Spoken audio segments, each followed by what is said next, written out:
Afternoon all.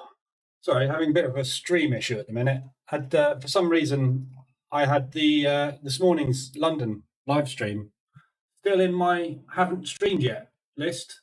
So I started that and I was like, where is everybody?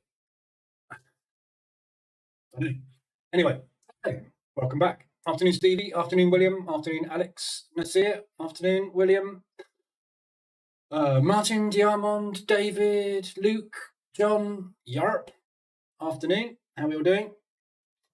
So, news came out. Weird news. Weird reaction news again, but strong US dollar again. Afternoon, Fidinia. How you doing? So yeah, we've had basically a bit more news on US and Canada. We seem to have had a fairly decent move on the US dollar. So we got some strength on the US dollar off the back of the news. The Canadian dollar, a little bit mixed on that. It is strong.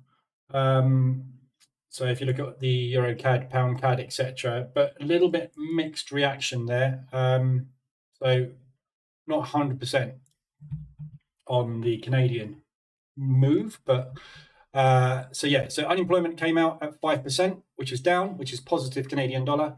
Unemployment claims for the US came in at 228, which is 28k above expectation, but still lower than previous. So it's not as good as they thought, but it's still a positive move, which means the unemployment rate tomorrow, I suspect we will probably get a 3.6, might get something a little bit different. Why is my pen not working? Trying to draw on stuff. So we'll see tomorrow, but I think we'll probably get an as expected figure maybe tomorrow, because it's a bit of a mixed result on the non-farm and the unemployment claims. You would expect the unemployment rate to have gone up by possibly 1%, 0.1% rather. So either way, I don't think it's going to be a massive problem for the US tomorrow. So we should get some positive movement on the US dollar. Hopefully. Gold is coming down, which is good because I need that. Afternoon, Ratib. Okay, why is UC going up? Bad news, US dollar, good CAD news, and UC retail is long. Don't know. At the moment, no idea. This is a bit of a weird one. I don't care though. I'm long, so I'll take it. But yeah, funny. I'm not quite sure exactly why that's pushing. You would expect the other, wouldn't you? But this is the Forex market, and it does whatever the hell it likes. So we had negative US dollar news yesterday, remember? And obviously we got a positive push off of the negative news yesterday. So, I don't know. Everything in the market at the moment seems a little bit skew-iff, doesn't it? Let me just delete this spammer. Bye-bye, Zyfly, spammer. Here you go.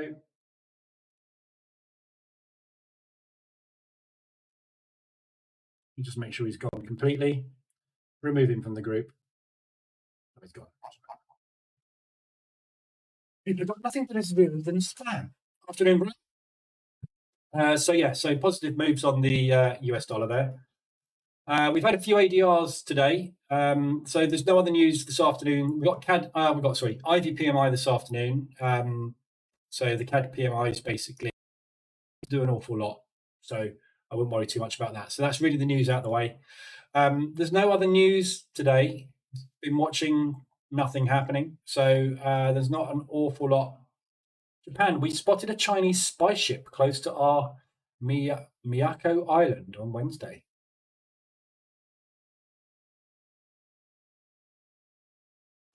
Interesting. But yeah, apart from that, there's no other news this morning. Nothing red anyway, nothing exciting. So yeah, there we go. So ADRs today, we've got a few. Euro New Zealand. So we've got an ADR hit to the upside on that one. Good looking short opportunity, that really nice strong push all day, literally green candles all the way bar one. So very, very, very strong push there. This New Zealand dollar, I again talking about stupid news. New Zealand yesterday increased their rate to 5.25%, 0.25% above what our expectations were. However, the New Zealand dollar is coming down. nothing is really making any sense this week. All the news is kind of back to front. So all these New Zealand dollar pairs falling out of bed. Their interest rates up, guys. They're attractive. They are the most attractive currency out there. All I can think is that the market is enticing shorts in for some reason, ready to pummel the crap out of this thing. So, don't know. Weird moves at the moment. But Euro New Zealand. So I've just shorted this. I haven't shorted it on this account. The EA will get me into this. The next 5-minute reversal, the EA is going to get me into this anyway. But I've shorted it on the Fidelcrest account. Not this one, the other one. I've shorted it somewhere. Let me have a look.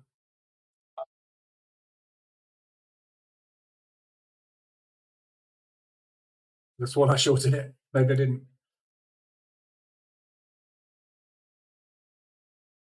Oh, I think I put a pending order in. Hang on. Yeah, there you go. I got a pending order sitting on this at the moment, underneath the reversal alert. So I will be getting short 150 ADR. I'm going to take it, I think. I'm just going to move my pending up underneath that propulsion gap. So I'm getting in a bit early, a bit keen, but yeah, like that short. You're in New Zealand. Very nicely extended. You've got a 1 hour RSI extension on this now as well, above 75. So that's a valid short, whichever way you look at it. We've come straight up into that propulsion gap, tapped, rejected. We've got propulsion targets to the downside, 3 of them today. So worst case scenario, best case scenario. Unlikely we're going to get a 125 to 125 ADR, but stranger things have happened. You never know. Stranger things happened yesterday. So yeah, like that short. Pound New Zealand, same story. Like that short, lovely rejection wicks. Yeah, Mr. Wick has entered the building.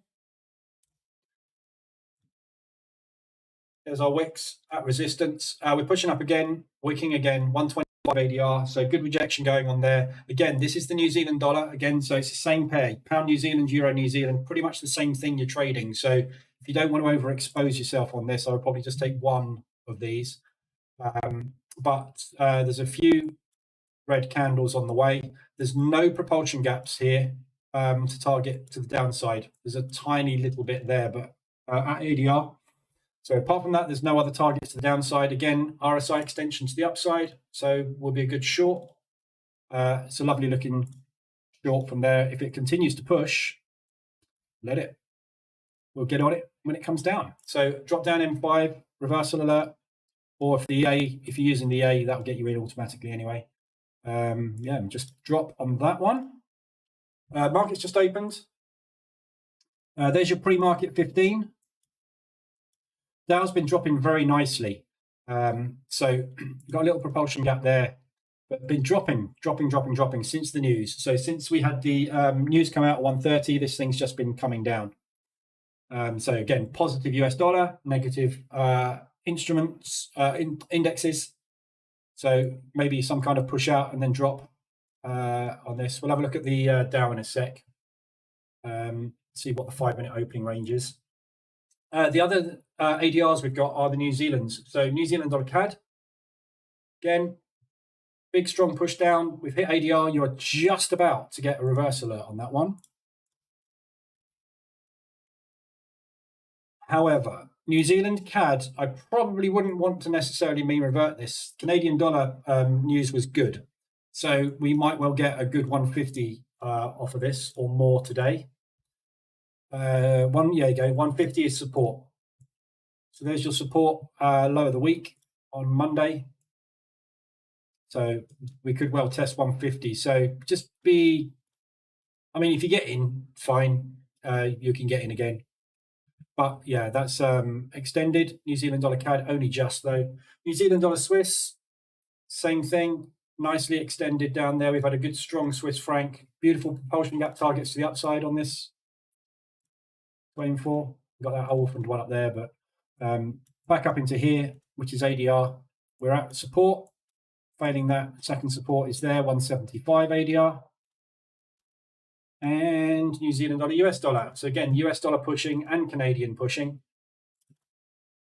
Still 125. This is the propulsion gap. We've got this one here as well, which is 200 ADR. The way the New Zealand's going at the moment, and the way this US dollar is pushing off the back of that negative news, we could well get a 200 ADR today. We'll see. Very, very nice support area to aim for here. Look. Whoops. Can't draw. So that area there.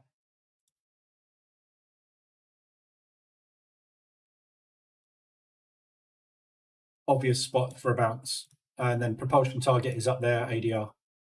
And we're sitting in a propulsion target here. So could well get a bounce out of this. So that is good. Drop down M5.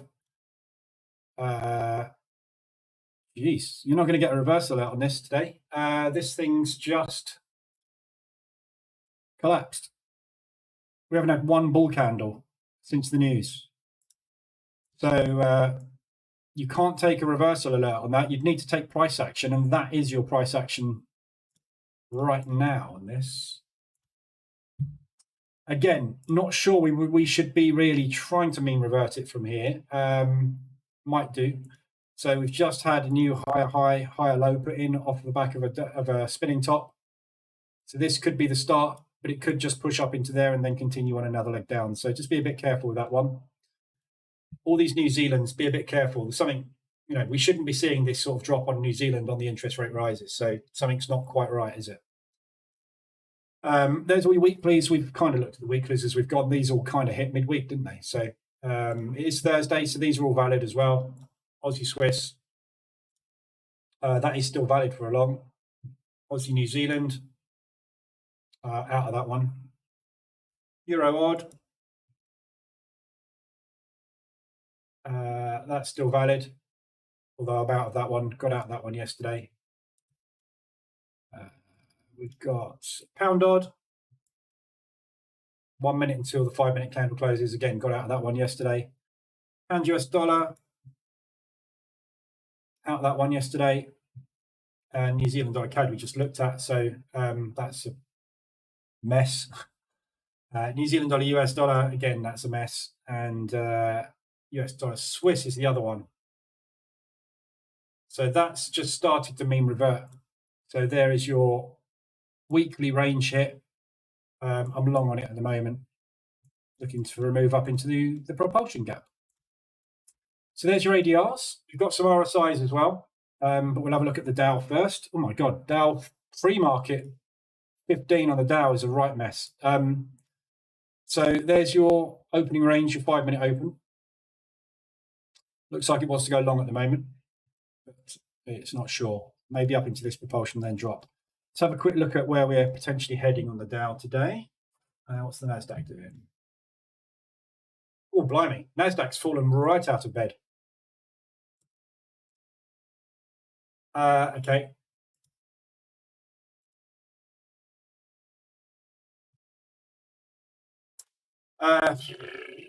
So this high here, if that doesn't hold, literally it's propulsion gap city down here. So you take your pick.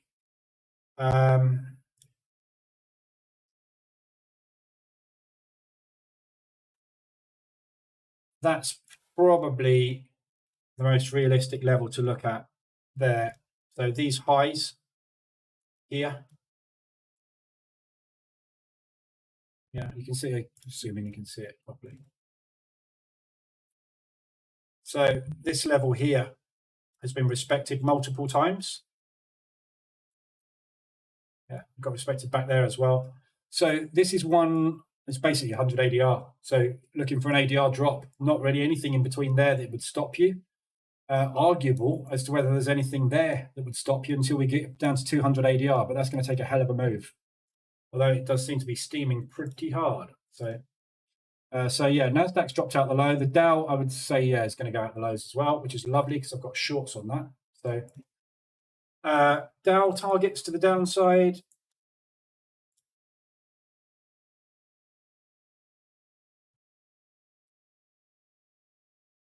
Look out below again. Look, there's no, that is your first resistance area, which is likely to turn support. That's 150 ADR.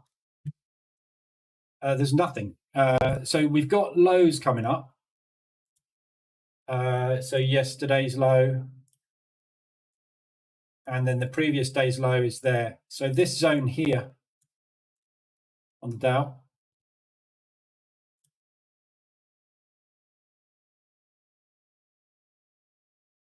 if we break that,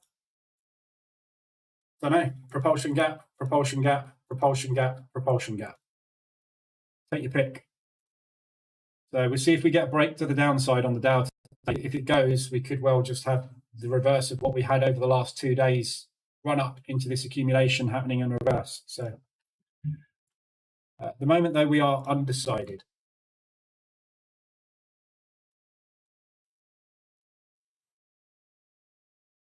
See where we go.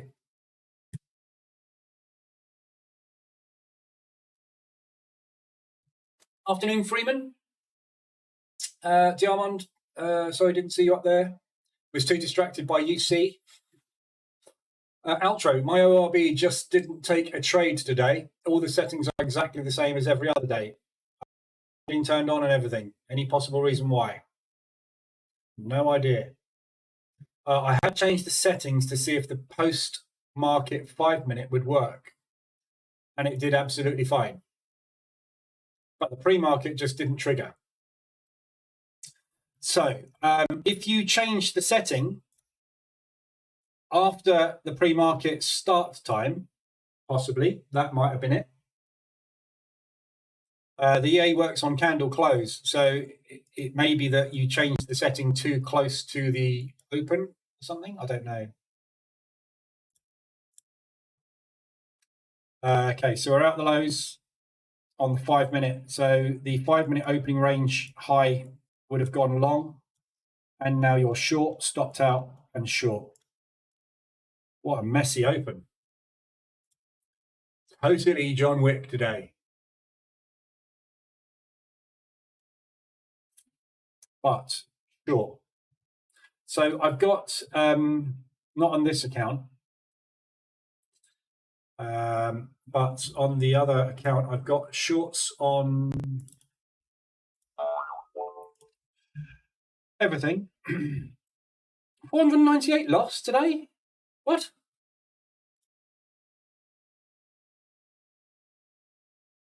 Stopped out while he's on a Swiss.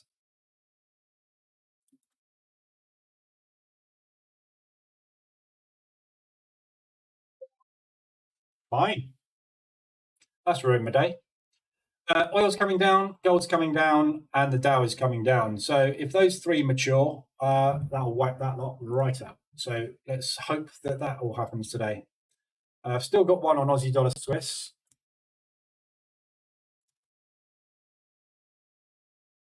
$7.5.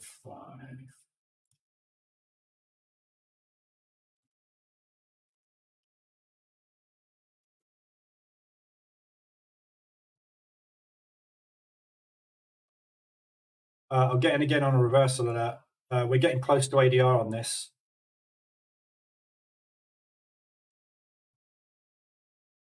It's one thing that'd be really nice. You know, you get a trailing stop.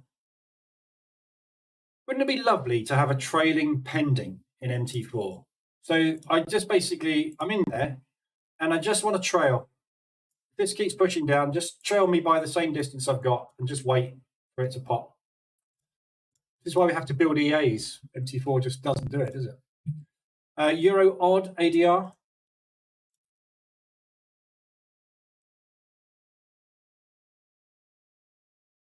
So that's just hit ADR as well.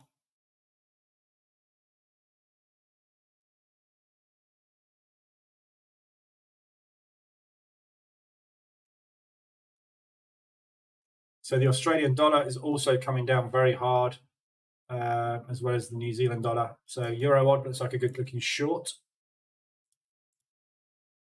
Propulsion gap test. Targets to the downside. All the way down to there, ADR. So entry on a reversal alert here. Failing that, you've got yesterday's high, which is 125 ADR. So if it continues up to 125 ADR, that'd be a good short. I might put a limit up there actually. 73. So now do 60 is close enough. 0.64.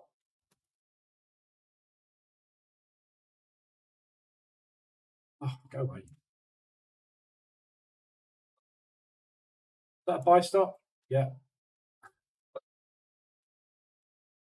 So I'm just going to stick a sell limit underneath ADR 125, which is underneath yesterday's high. So if we come up and retest yesterday's high, I will jump in with all the other limit orders up there.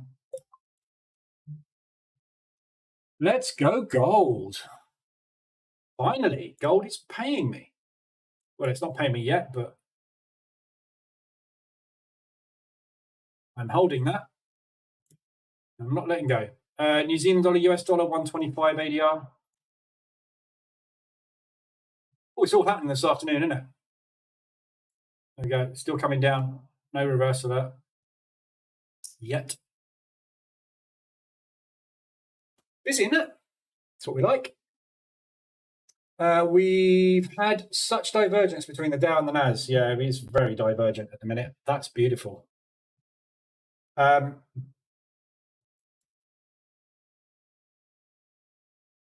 nice to see them both go the same way for a change. Fast. We've had multiple, like half an hour moves in the opposite direction, haven't we? So it's nice to see them actually in sync for a change. 125 New Zealand dollar Swiss. This New Zealand dollar is coming down real hard. Don't try and mean revert the New Zealand dollar. I wouldn't just yet. Wait for an entry. Right, what shall I do with this lot?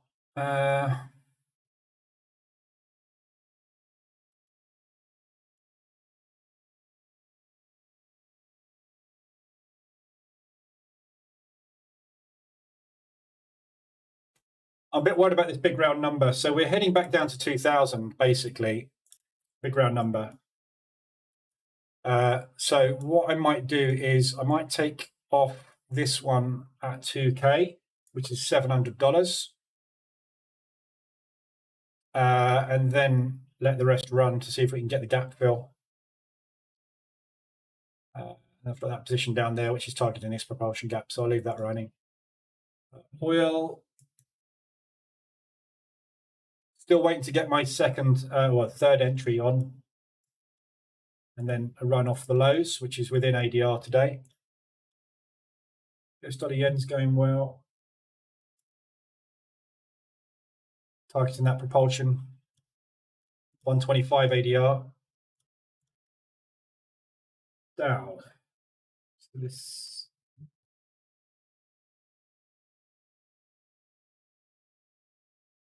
Haven't got enough money to take off that yet. And Aussie dollar Swiss entering a second.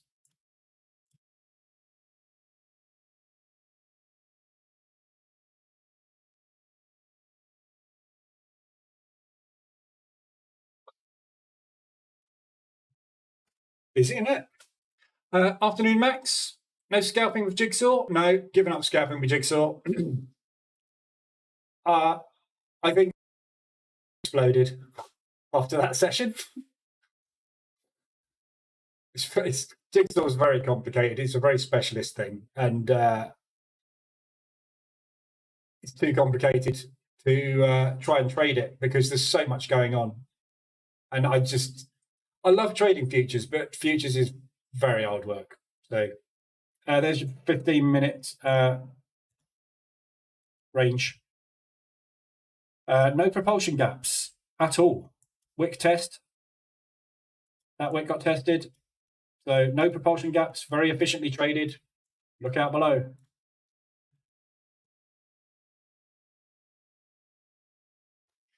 Trailing pending would be amazing. Yeah. That's why I built the Price Action Toolkit.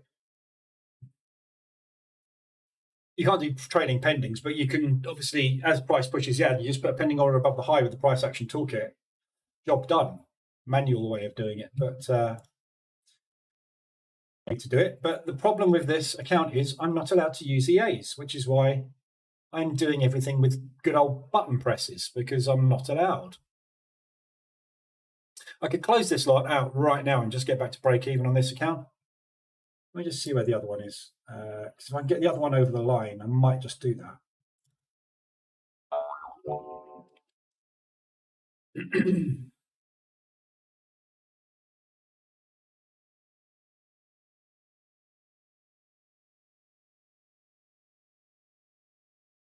Knew I should have taken that pound card off. That was stupid.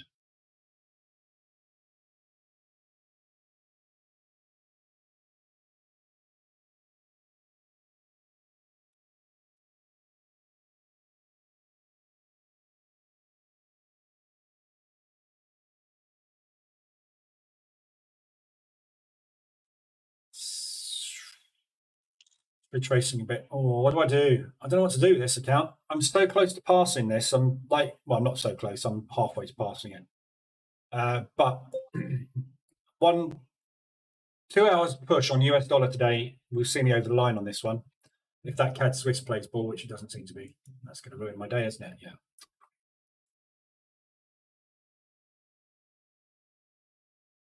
So why is the CAD coming down against the Swiss franc thing?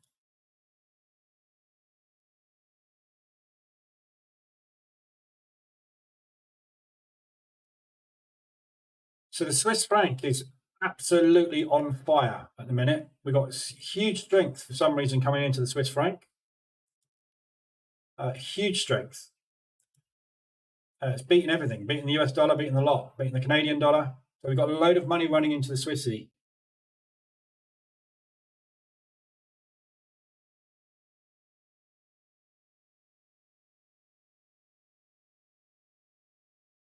Quite sure, just a load of movement into the Swiss franc. So there you go, Aussie dollar Swiss ADR.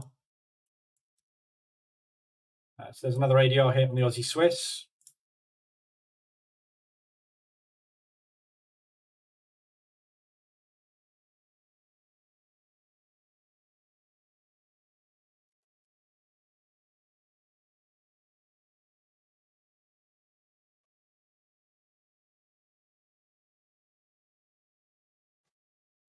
Right. Martin, or a stop that only activates if the candle closes above it. Yeah, I mean, you can buy. There's a really cool indicator out there called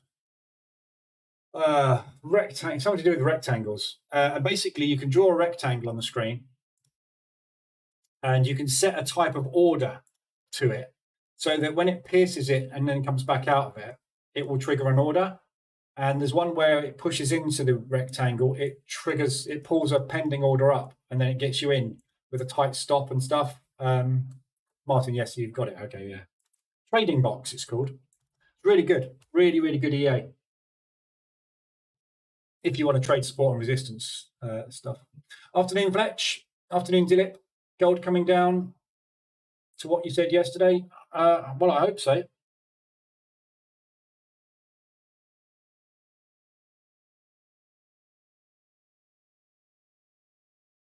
Dow's pulling back a little bit.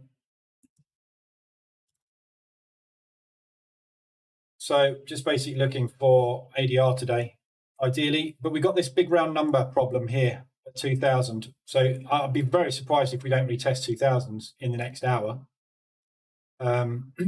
We have just taken out the Asian lows. So the market, if you look at market structure now, we've got high, low, high, low, high, low. Yeah, but this low, I think, could easily come down to 2,000 and then bounce. We're going to get limit orders triggering here. So everybody that is under the impression, pound New Zealand weekly range just hit.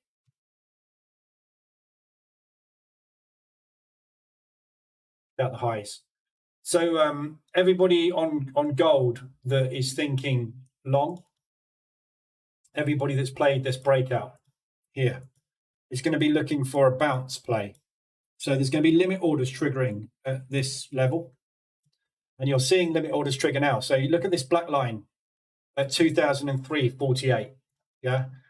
It's not a coincidence we've pushed down into this area and bounced back off. This is limit order triggers. So everybody that's got their limits set at the recent high, which is there. Yeah. all the limits are triggering off of this. So it's whether or not there's enough limit orders to trigger a new move up, or whether we're going to be able to break down. So the question is, this move that was started by the institutions, are they adding, or is this enticing longs to drag it back down into these areas and then obviously drop it? And obviously the US dollar strength is going to be what decides it, really. If the Dixie's strong and we break that level, we're coming down to here. And probably then we'll do that sort of movement. But it might not get down there. We'll see. If the Dow keeps coming down, that would bode well, and then we should get some movement down on everything against the US dollar. Hopefully. Ratib, Aussie dollar, US dollar. So we've got support coming up here at ADR, basically. ADR is support. This whole area here basically is support. And failing that, just under 125 ADR is your next area. So we'll either get a bounce or a bounce. Nicely extended. I'm in long one already on Aussie US. So let's go Dow. Come on.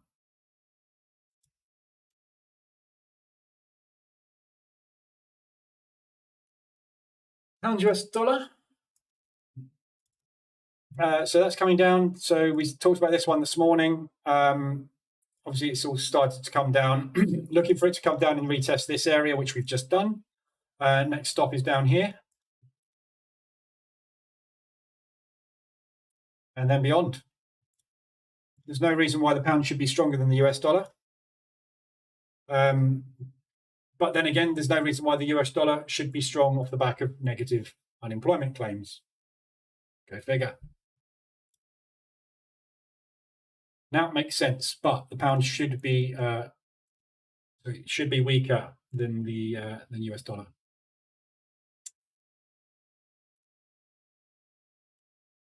This is quite a key level here. So we need to see if we get a bounce off of this.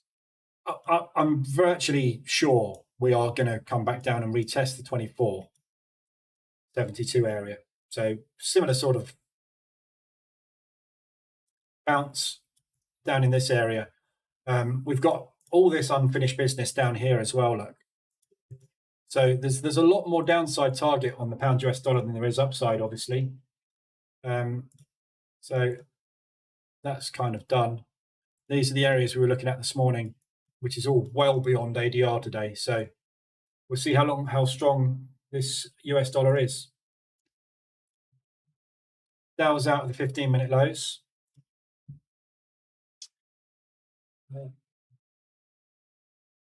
If anybody's got any other pairs they want to look at, let me know. I'm just going to go through the RSIs. So we've done all the ADRs. You can see all of those. Aussie dollar Swiss is the one that's just hit. Literally hit and bounced. We've done the weeklies. So your RSIs, Euro Swiss, this was extended on the hourly this morning up to 75 as well. We got a nice bounce out of this area. So this is the area identified for the bounce, which we bounced very nicely. We're just pulling back into it now. This is your next area. So these highs here, that low there, forms your next area of support, which is 150 ADR. And we've got the propulsion gap. So this Swiss franc is really strong at the moment, or has been really strong in the last hour for some reason. It's just an injection of cash into the Swissy. So there's no real targets to the upside apart from this. So the question is, there or there? We're bang in the middle. Yeah, so could go either way, Euro Swiss. Very difficult to pick a direction on this one. But you're extended on the 4 hour. Yeah, so we're looking for that pullback move. Yeah, we've got a nice extension. We're just waiting for the pullbacks to start and possibly up to 125 ADR to the upside. So you need to just look at it and say, all right, this move here, we're going to profit take this move. That's really all you want to try and get out of it. And it comes down to that area down there. But yeah, nicely extended, so ready for a long drop down. M5, you've already had the reversal this morning. Yeah, this is the one we looked at. That was your reversal this morning. We got a nice move out of it, but straight up into resistance. Obviously bounced back out of the resistance. So that's Euro Swiss. Others on the hourly, Aussie dollar Swiss. So that is ADR and now extended beyond 25. So we're getting an alert beyond the 25 zone in a minute on that one. So again, drop down M5, reverse alert's not going to be till up there, push up into that. You might get another push out of it, but if this pushes down now, which would be lovely, if this makes a new lower low, that is going to become your support rectangle. So you're going to get a much tighter entry on this and a very, very quick, easy exit. But at the moment, it's coming down fast. Euro New Zealand 150 ADR. Still pushing.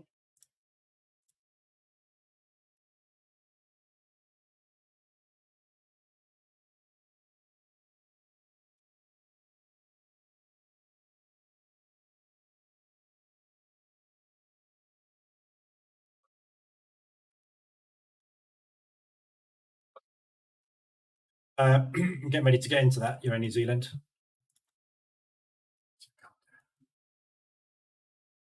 Okay, there's your 2000 bounce coming. There you go. So we're just coming down to that 2000 level. That means I've probably TP'd on the other account, doesn't it? Which is that one. Yeah, so banked some gold.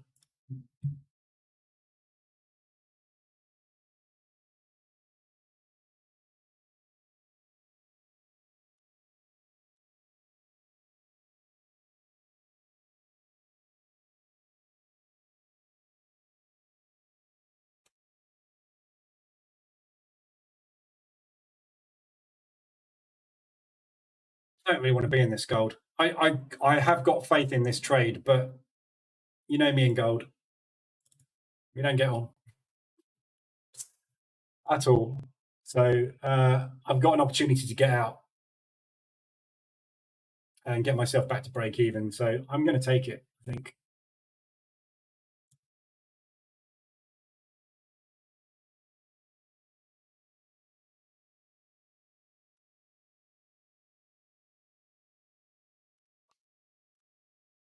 There we go.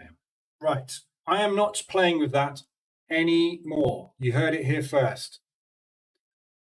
Not playing with gold anymore. No, I haven't got to worry about it.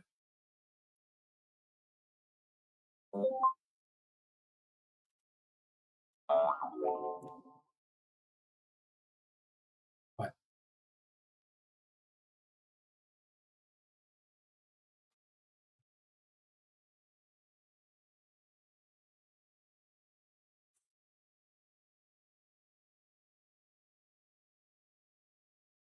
Right. So what I'm going to do with this one.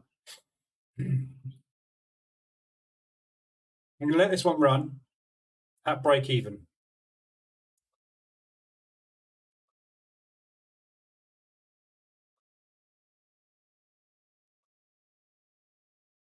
Yeah. So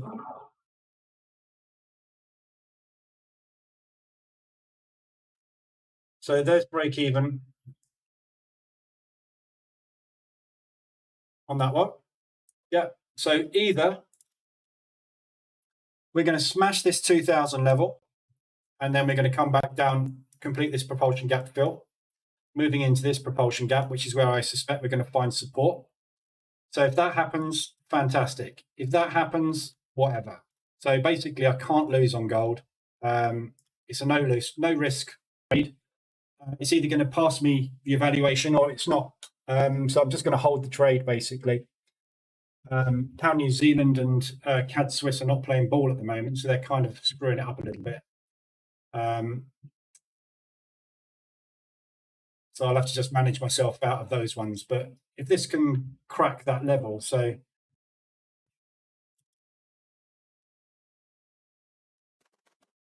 that's 2000.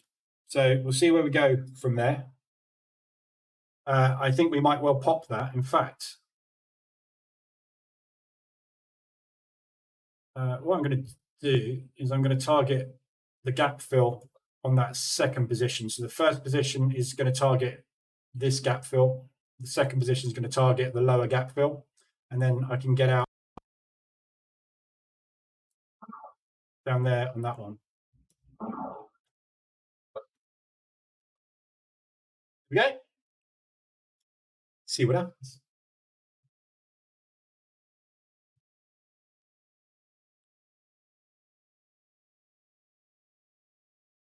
Right.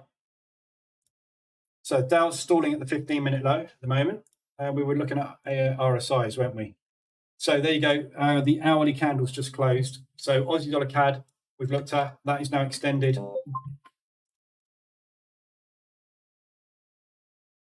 below 25. Aussie dollar Swiss also extended below 25. Both of those 5-minute reversal alerts. Aussie dollar US dollar again extended below 75 now. So very nice extension. So just looking for a pullback. Next leg pullback up into propulsion. We've got this propulsion gap here to complete as well. So it's going to come up to there at some point. So again, 5-minute reversal alert. That's going to be a really nice tight entry, that one. Look at that. So the reversal alert on that is that going to get me into a second? No, it's too close. So I'm not going to take that as a second, but nice entry on that one. Euro odd hourly RSI extension. High. Yeah, so looking for a playback out of that propulsion gap fill. We've got this one and this one. Loads to the target to the downside, but obviously the Aussie and the New Zealand are weak at the minute, so that one might push a little bit further. Yesterday's high is the perfect spot to take that one. Euro New Zealand hourly extension off the top. The New Zealand's in a mess at the minute, so there's your high, which is 175 ADR. Got a beautiful propulsion gap, another one there, and that whacking great target to the downside. So if we can get up to there, that would be a lovely short entry today. So if we can get 175 ADR, that would be a nice entry. If you want to take this one,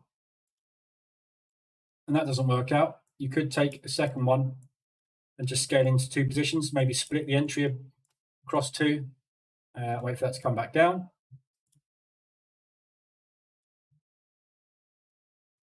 Pound odd. Huge propulsion gap target.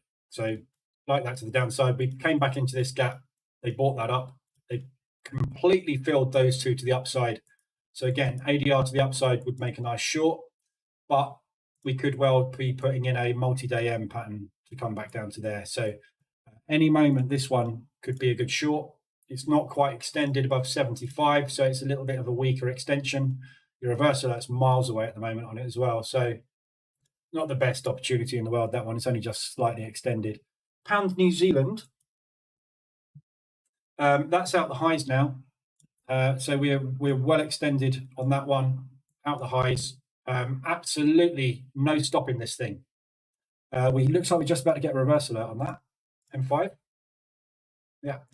So you're just about to get an alert on that to go short. As soon as you break that 125 low, targets are down here. So you've got a nice quick run of somewhere in the region of 82 pips to the downside, which is just over half an ADR. Half an ADR, and this is 73. It's pound New Zealand.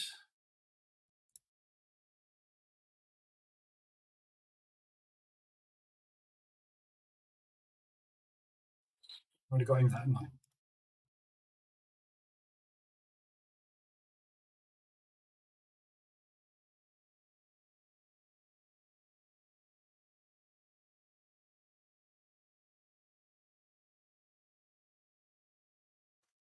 Toying with the idea of taking another one on this.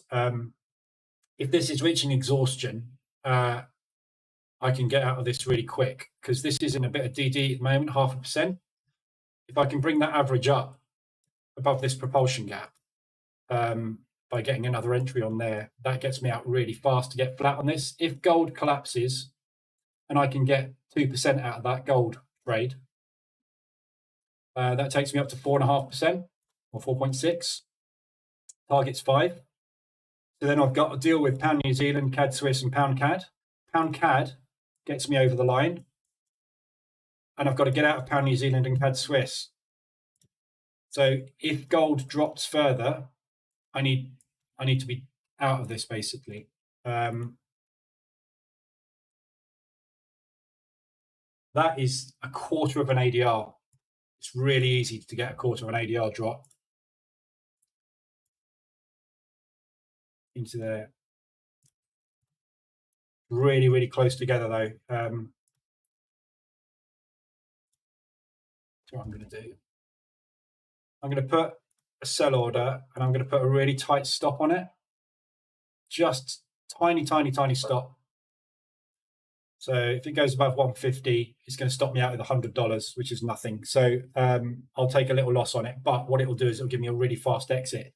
If we get a really strong couple of, bang, big, strong 30-minute move, that's going to help get me over the line as well. So calculated risk. CAD Swiss is about to go into profit on the second position. That's my only real problem at the minute. So yeah, pound New Zealand. The other ones, we've got New Zealand CAD extended to the downside. Obviously, the Canadian dollar, just be careful. We're coming down into a propulsion gap, and we've got support coming up, which is a double bottom, 150 ADR. So just wait for some kind of signs of strength on this. It's not weakening at all, strengthening at all at the moment. The reversal is now very tight because we've just had a push up. There's a nice entry, tight entry there.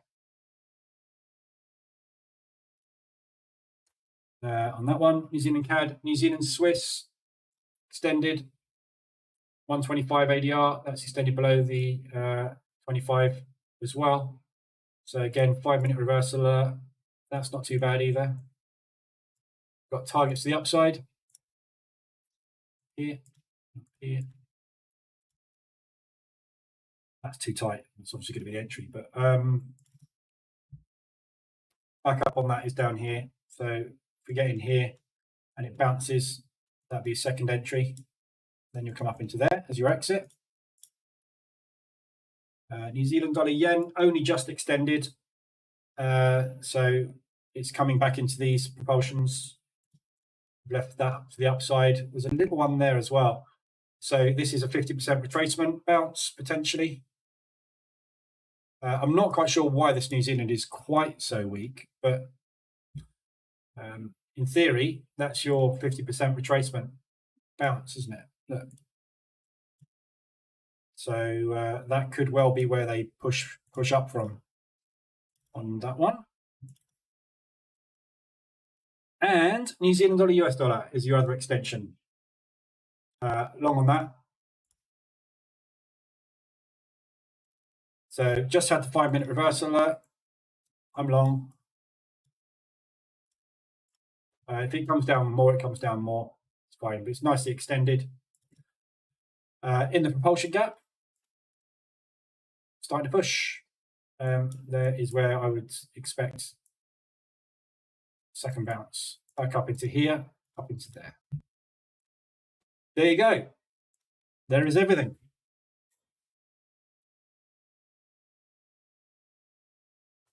A good opportunity to sell pound US dollar. Sell it. You missed it. The sale was on Tuesday. If you want to get into it, though, get into it.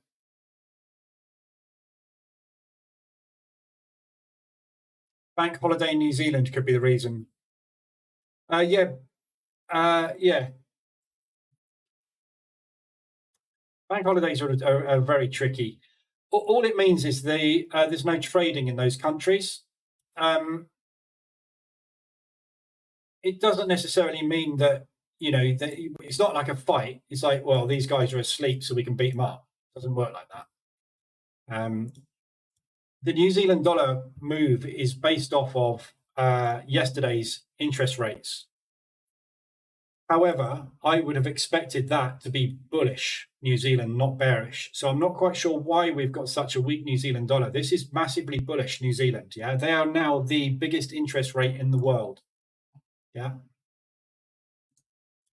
of the obviously of the majors, not in the world. There's bigger interest rates. but they are the biggest major interest rate now, 5.25. So they've just overtaken the US. That should have made them more attractive. I get the feeling the banks have been caught a little bit offside by this move.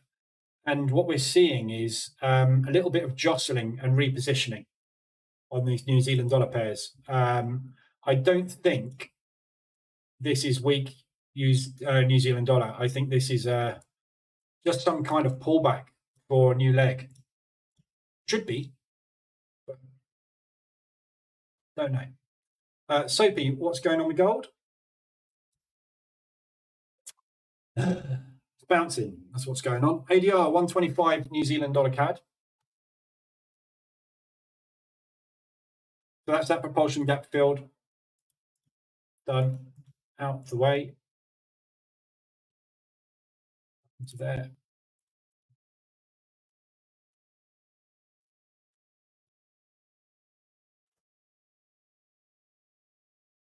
You're not going to let me have it, are you, gold? You are not going to let me have it.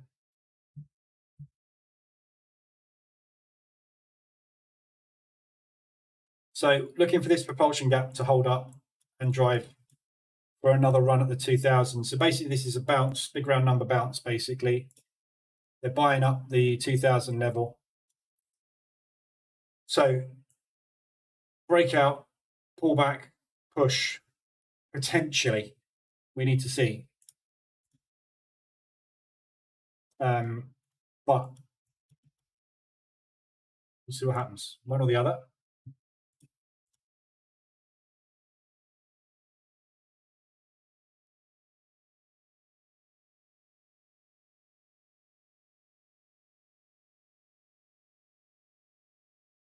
Harder going for it. I should really bank this, but just want to try and get this one over the line, really.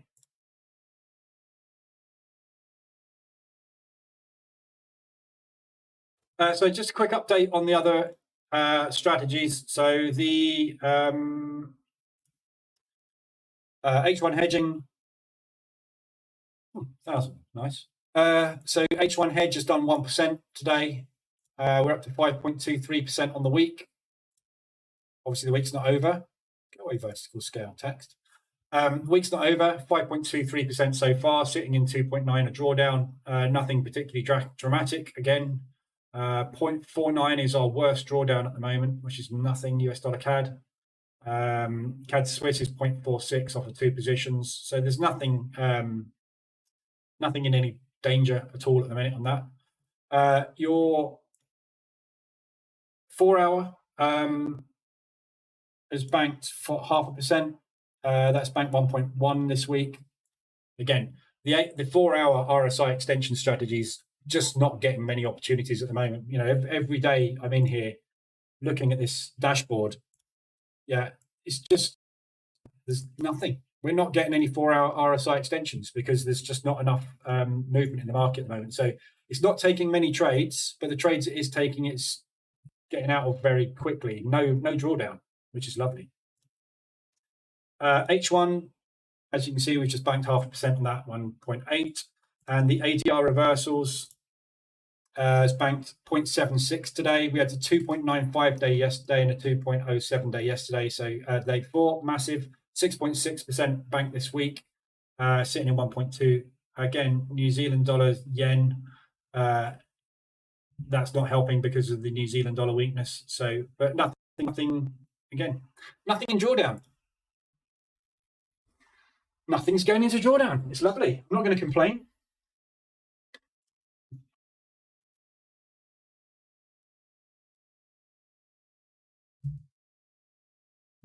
So we've got no propulsion gaps on the Dow. Euro pound ADR. So that looks like pound weakness. What's that? Right, Euro pound ADR. So there's your propulsion gap fill. So propulsion gap filled, ADR hit to the upside, coming up into resistance at yesterday's high.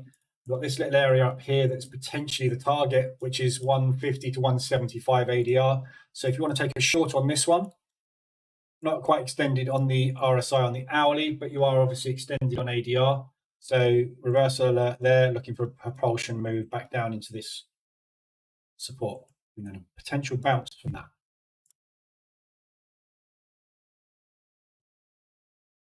So I was just going to say the Dow, we've got no, so we just had a reversal out there. We've got no propulsion gaps at all on this move. Yeah, so this is, we've got a tiny little one here. Look, that's the only one we've got. Apart from that, it's really efficient all the way down. So the market has just been in, out, all the way down. There's no reason for it to push back, particularly up into there, I wouldn't say now. But that will be the move. If we are going to, it'll be somewhere up into there and then potentially another leg down. This level that we're at the moment on the Dow, as you can see, is yesterday's, can't see very clearly, can you? Yesterday's low. So we've tapped straight into yesterday's low and we've bounced at yesterday's low. This is the previous day's low. So if we can get that kind of move going and we can break this zone, it's look out below. Where do we stop today? We should get an ADR, hopefully, but it's still pushing up at the minute. So we'll see where that goes. Not very good opening range break today because of the speed of the movement. Again, news, always with the news, these opening range breakout trades, if you've got news just after, it tends to skew the opening range. And if you've had a massive move before the opening range, it tends to skew it as well because it's done its liquidity. All the action's happened. And then we get to the open and we're like, well, we've got nothing left. What we want is a really quiet Globex session on these US indices. So we've got very little happening in Globex, you know, like the days where we go like that. Yeah, we've gone nowhere. So you've basically got all of that huge range for the day to play around with at the open. Yeah, look at the average range. Huge, but we had this massive strong push. So we did a quarter of an average daily range, probably 97 is a quarter, 135. So we did sort of a third of an ADR before the opens. So the market's a little bit tired. So these days are the ones where we tend to struggle with these ORBs.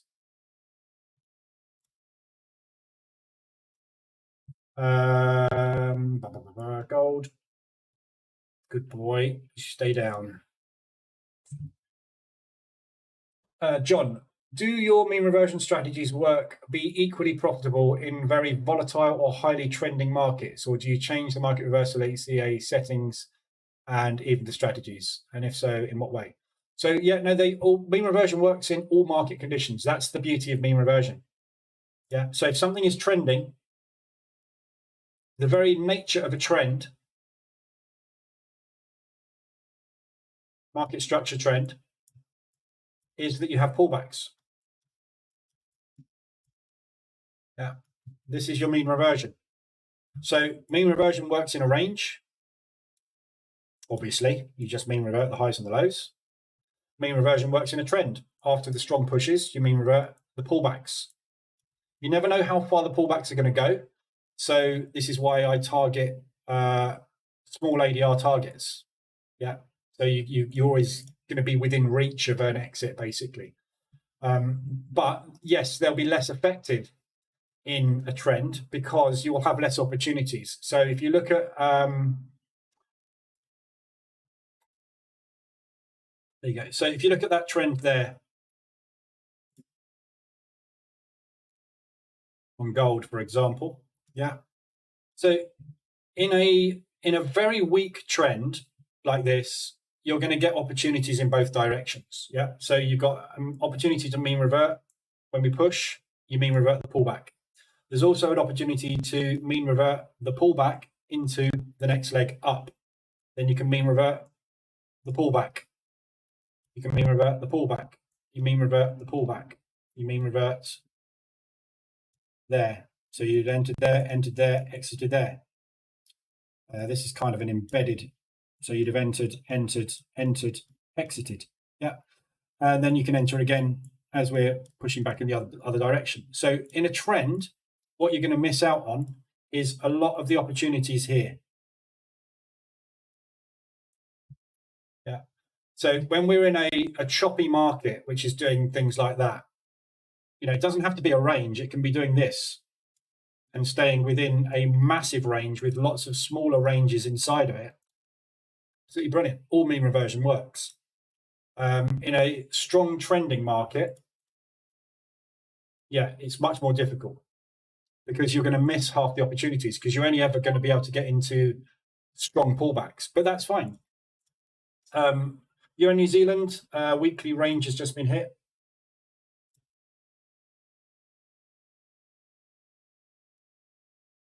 Still pushing. Pound New Zealand's going to kill me. Oh, that's annoying.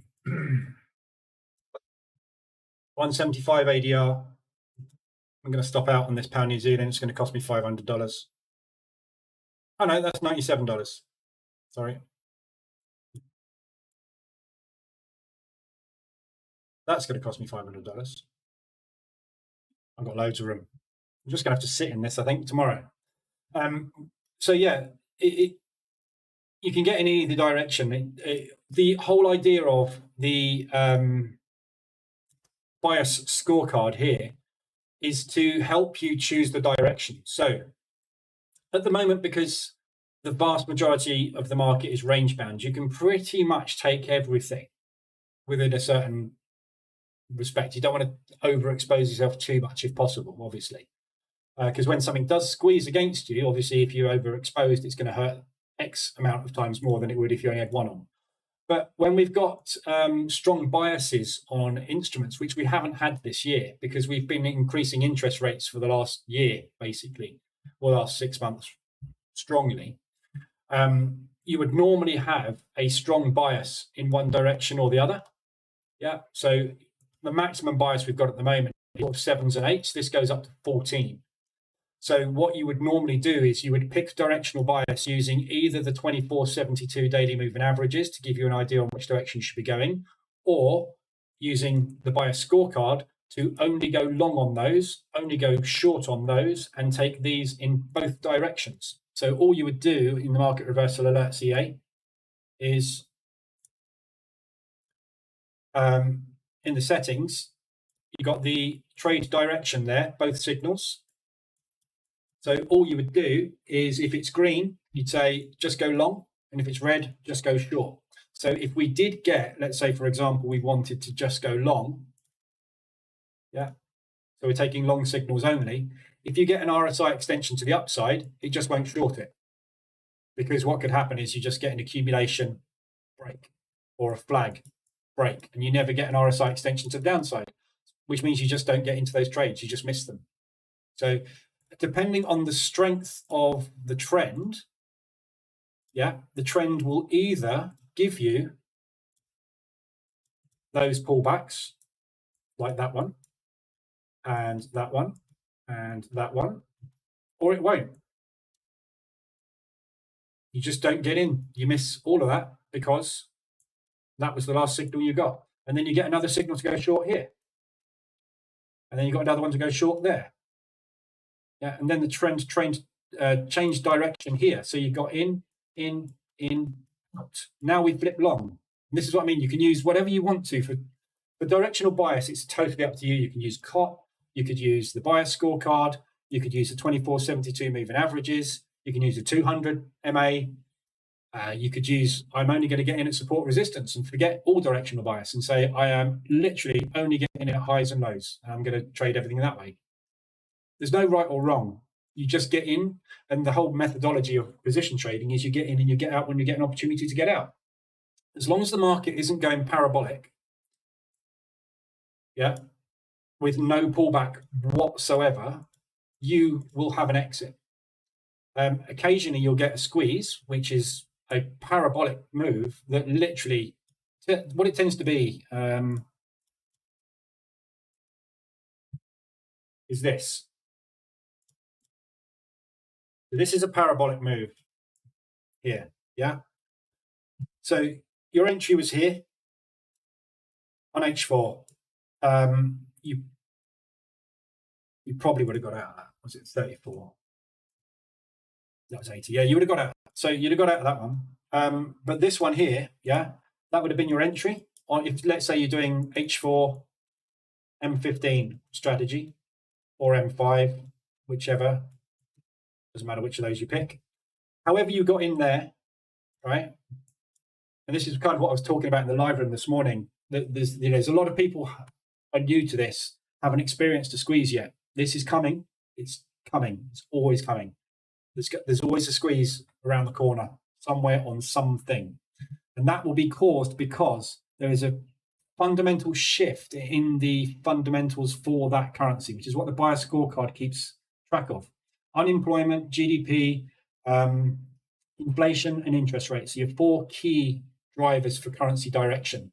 Then you've got your COP positioning, which is the futures market positioning, which shows you which way the big players are moving. And then you've got retail sentiment, which is the opposite. So that all goes into the buyer scorecard to give you an overall direction.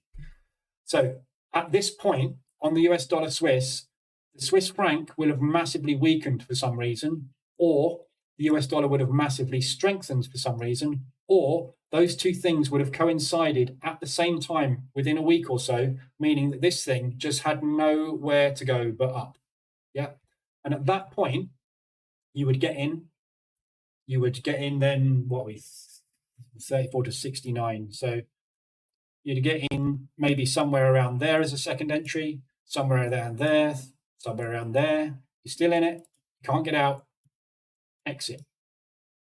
Yeah. And that one you would have held from the 14th of April until the 23rd of May. So roughly 6 weeks, which is typically what a squeeze is. A squeeze will last somewhere between 4 to 8 weeks. There's nothing you can do about it, which is why spacing of position is so important. If you get in with that many positions, you will make a loss on this trade. This will be a loss. You'll find it very difficult to make a profit on this. You can do. I mean, if saying that, if you'd have used, so let's say we did a 1, 2, 3, 4, 5, 6, 7. Yeah. So if you just used a 1.3 multiplier on these, which is quite common but more aggressive, when you got to here, your average would have been somewhere around there. So that would have been a very big profit or an exit, but you would have had to scale out on the way. You would have to take some of this off, take some of this off, take some of this off, take some of this off as we're going up, which keeps your average close. We're waiting for that profit take move. So when the banks are scaling into these parabolic moves, and this is why they call it a squeeze, what they're doing is they're squeezing the shorts. That's why you call it a short squeeze. You've heard the terminology. They're squeezing everybody that's shorting until everybody that's shorting goes, holy crap, I can't handle the pressure anymore. And they pop and they go, screw it, I'm getting out. And then eventually they get to the point where there's no one left to buy. When you're doing buys, you've got to have someone selling on the other end. It gets to the point where everyone's going, there's no way I'm selling this thing. And they go, all right, fine, now we'll get out. And that's what you're waiting for. This is the profit take move.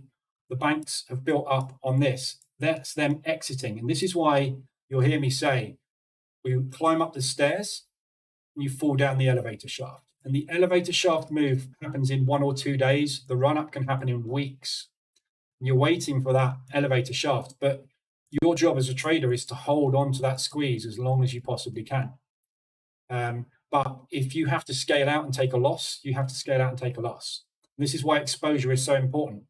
I don't know when this was, 6th of April. So if we look at the other pairs on US dollar around that time, actually, let's look at the Swiss franc. March, April, Euro Swiss, pushed up, pound Swiss. Yeah, so you can see that this basically, all these other Swissies at the same time, 6th of April, all the other Swissies had a bit of a push, but you've always got 2 currencies involved. This was the pound Swiss. So the pound was weak and the Swissy was weak. So what happened was the pound managed to make some gains against the Swiss franc, but the second that Swiss franc turned around and went, I've got a bit of strength, the pound collapsed. Yeah. So you get totally different moves happening on different pairs, dependent on their strength. And this is why this buyer scorecard is so useful. Yeah, this tells us what the strength is from a fundamental perspective and from a futures positioning perspective and from retail. Because if you can identify whether something has got very little chance of ever squeezing and you just traded these instruments and nothing else, you're hardly ever going to get into a squeeze, if ever. Because here, for example, the pound CAD, the pound hasn't got enough strength to push, and the Canadian dollar hasn't got enough strength to push. So they're both crap or they're both strong together. Either way, neither of them has got an advantage. So you're not going to find that there's a massive move in one direction or the other that is sustained for any period of time. Yes, it will push and it will pull and it will push and it will pull. But as long as it pushes and pulls and we get into 3 or 4 positions, we're out. We're fine. So in trends, you are going to get stuck. Identifying a trend shift is the difficult bit. There you go. There's another squeeze there on the New Zealand dollar Swiss slip. Entry long. You'd have got in there. You'd have got in there. You'd have got in there. Depending on whether you'd scaled out of that and that, you may have got an exit there, but only for break even, and you would have had to take losses on those two. Yeah. And this is why we build our bank, and we bank often. The whole purpose of this is not to go, hey, look, I've had an amazing month. It's to build up a pot in case we get squeezed. We need this money. This has got to be used to negate these positions. Yeah. As things squeeze against us, we take this off. Yeah. So if that CAD yen, for example, now I'm long on it. If CAD yen just keeps coming down and down and down and down, I'm going to have to start getting out of this because I'm wrong. What do I need to get out of it? Money. So I'm going to use some of this to cancel this out, which is why we keep this under control. This is the whole purpose of this dashboard, is to show you where you need to pay attention. There's nowhere I need to pay attention at the moment.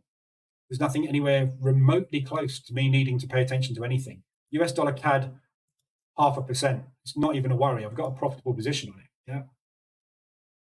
But if you have multiple pairs squeezing at the same time, or rather trending at the same time, you're potentially going to have multiple squeezes sitting here. And that's what that's going to be used for. This is what this profit plus column is in the dash, which a lot of people don't know about. This shows you your excess profit. So in the dashboard, you set your profit target for the day. So for example, here it's 500, which is 0.5%. So what this is doing is this is showing me how much excess profit I've got above 0.5%. So 0.5% a day times 20 is 10% return a month. Yeah, so happy to get 10% return a month on a 100K account. That returns $10,000. Very happy. So what this is saying is, if you carry on wanting to do this, at the moment, right now, you could close out $5,300 worth of problem childs in here and still be above your target. Yeah, so that's what this is for, is to show you how much excess money you've got available to do drawdown control with when you need it. But if you don't need it, you don't do it. As long as the market's going up and down, these are all going to, all this is basically unrealized profit. This is profit waiting to be turned green. It's red at the moment because it's going against us. But when it comes back against us and goes green, we put it over here. And we keep doing that until something gets parabolic. Then we deal with it. But we don't deal with it until it's parabolic, because every parabolic move is extended and has a profit take. So the question you have to ask yourself, and this is kind of what I was alluding to this morning when we were talking about, people that contact me in Telegram saying they found a money printing machine. It's only a money printing machine when it's printing money. In the same way as the market is only going to work all the time for you when it's doing this. If you're a range trader, happy days. As soon as it does that and you're a range trader, you're stuffed. Yeah. So this move here, for example, I took a long, scaled out, took another scale out. So this position here, you can see that, can't you? Took 2 losses on it. So closed out 30% of the trade. So whatever that was, let's say it was a 1. We closed out 30% of it there, so that took us down to a 0.7. And then as it pushed down again to here, we took another 30% off of that. 0.7 times 30%. We took off another 2.1, which brings us down to 0.49. Yeah, so this original position that we had here, which was one contract, by the time price had got to here, we'd dropped that down to half of its original size. And what that means is that this second position we took here only had to push up that far for us to close both of them in profit. And that's position trading, isn't it? Yeah. So all the time we're getting these big trends, as long as the trend is market structure based, yeah, which is what most trends are. Yeah, look at this, and this is the whole reason I have the 2472 on the chart. What a trend does is, this isn't a very good example of a good trend. I'm just trying to find a decent one. There you go, it's better. So what a trend does is it pushes down and it pulls back into the 24, pushes down, pulls back into the 2472, pushes down, pulls back to the 24, pushes down, pulls back into the 2472, down, up, down, accumulation, down, up. So as long as this is happening, you are always going to have an exit. If this happens for 3 months in a row, there's something gone wrong with something very badly. Some currency somewhere has got a massive problem. Euro, US dollar, prime example.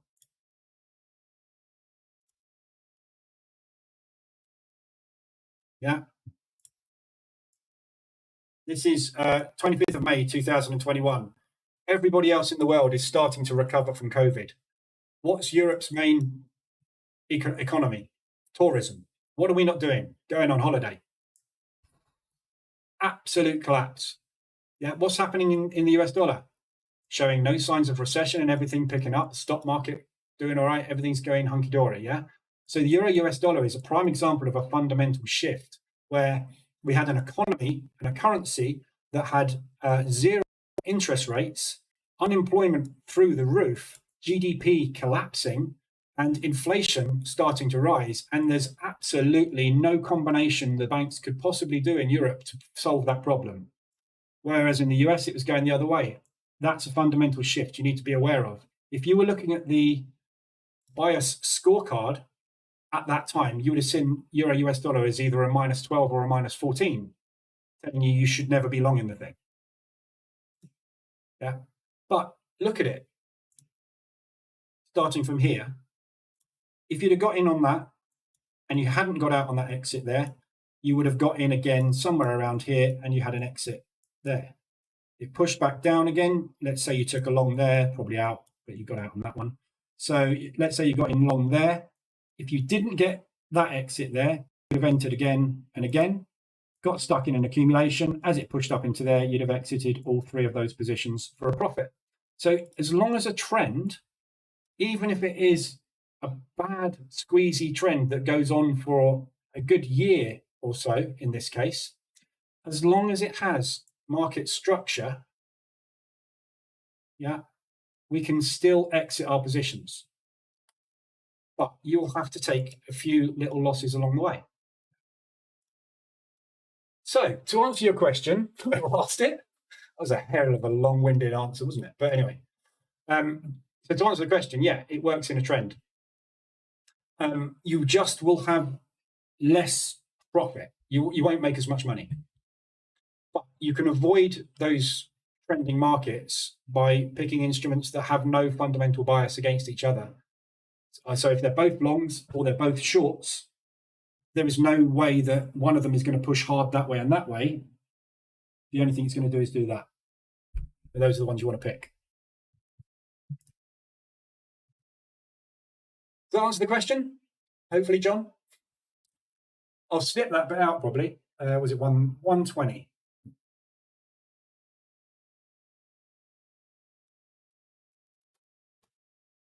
That's a pretty good explanation of that question.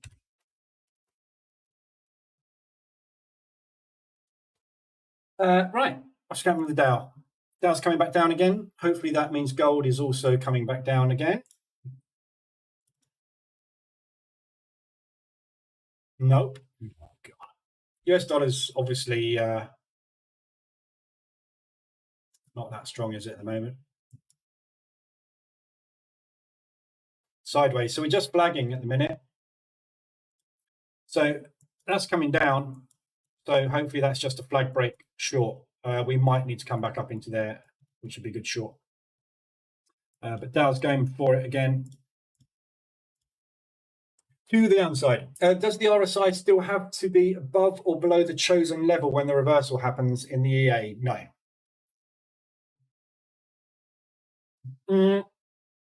Yeah, well, sort of. So the way that the EA works is it looks at the current condition of the last closed candle. So basically, this is what the dashboard is. So if this is lit up there, when the reversal alert happens, it will take a trade. If you get an instance where you get a spike down and a push up within an hour, what will happen is this thing might spike down below the 25 and push up again, and your reversal alert will be in there. But because it wasn't extended beyond that level, it won't take the alert. So the EA is designed to get you in during extended conditions. Properly, like we're really coming down hard. We have closed the hourly candle, and that hourly candle closed bearish, and we're below X level. Yeah. Now, because we've had this big bearish candle close, which has taken us down below the RSI, now monitor for a reversal in structure and then get in long. So that's what the EA is doing. That's the logic behind it. Works the same as this. If this is extended and you get the reversal alert, you're in. If that is not at the level, thanks for the follow, you won't get in. Thanks for the follow, Vinch. Welcome aboard.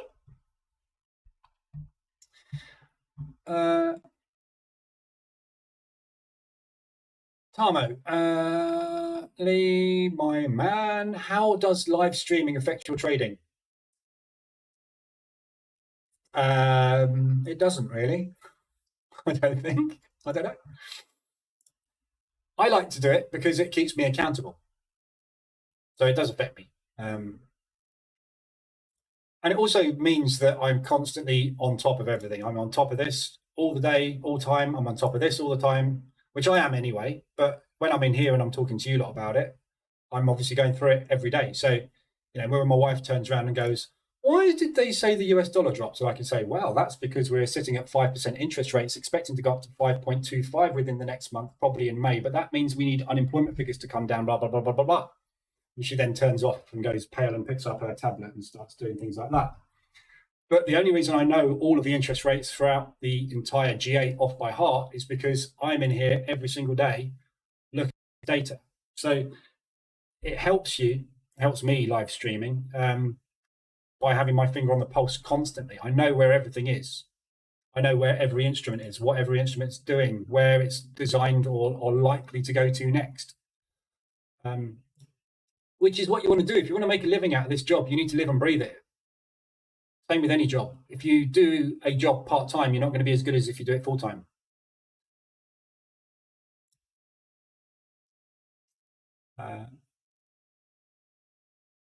But it also can lead to overtrading, which is why I use the EA, because if the EA is sitting on here just trading and I'm not touching it, I don't overtrade.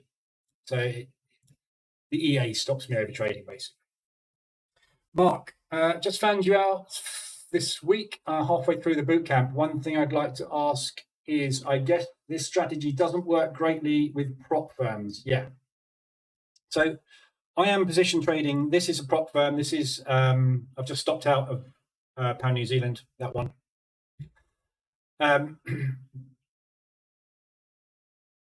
Stopped out of gold as well, look. Gutted. Never mind. So this is position trading. I am position trading now. This is a prop firm. I'm position trading with Fidelcrest. But you've got to be very careful with your exposure, obviously. So it's hard. It's a lot harder to position trade on prop. You can do it. Pound New Zealand.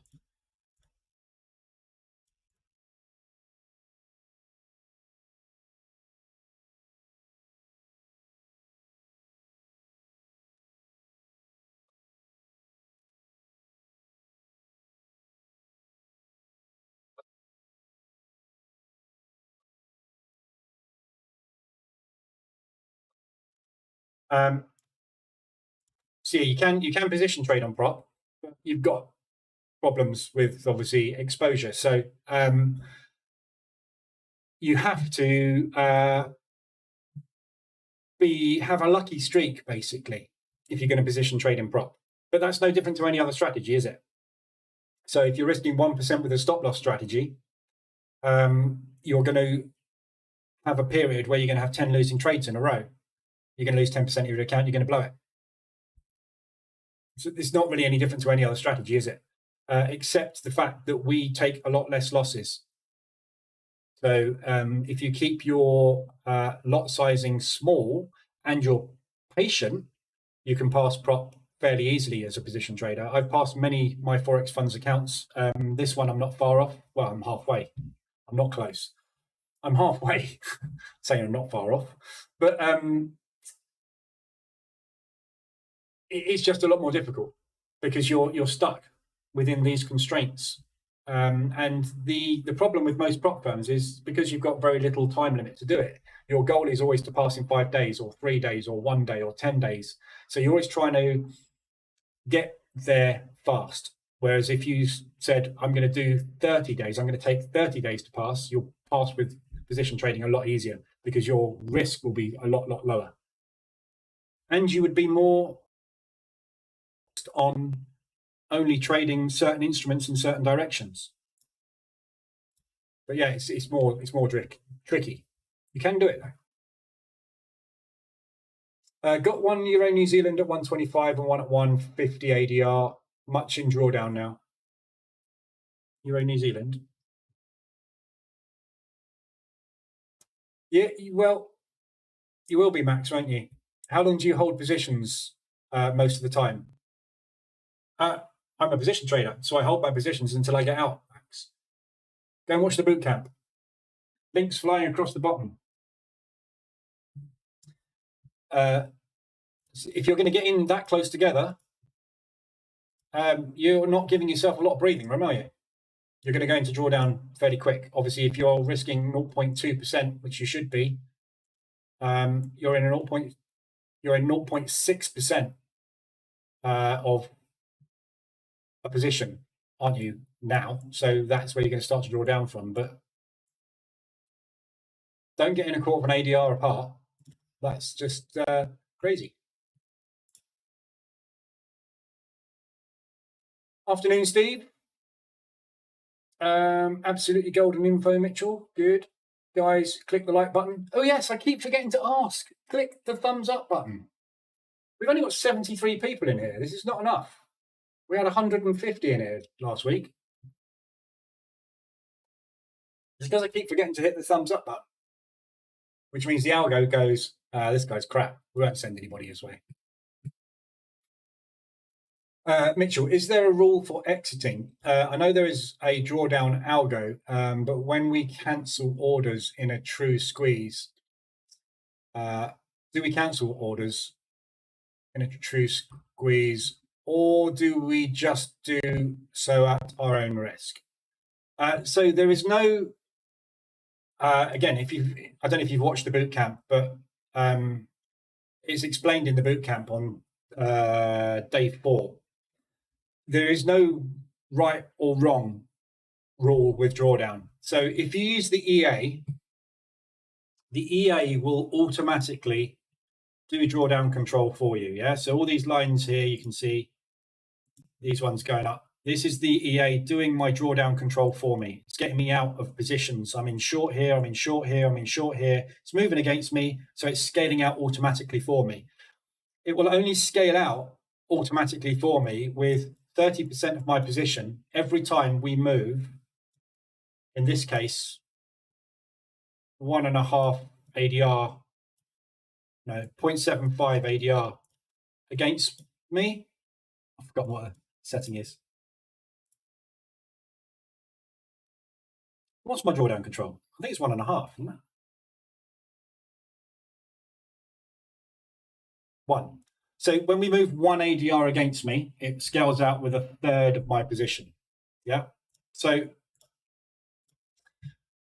you go there. So it got in there, it scaled out there. if you measure that, that will be somewhere in the region of 145 pips or 130 pips or something, 165. Yeah, depends what the ADR was on that day. The ADR on that day is obviously going to be different to today. So, but all the EA will do is now, when it's moved that far, it gets me out. And then when it moves that same distance again, it scales me out with another bit. And then it scales me out with another bit. And it will keep scaling me out as it pushes up. My job is to decide when to either cut it and just go, oh, I can't be bothered with this anymore. Tell you what I'm going to do. I've taken those 3 positions.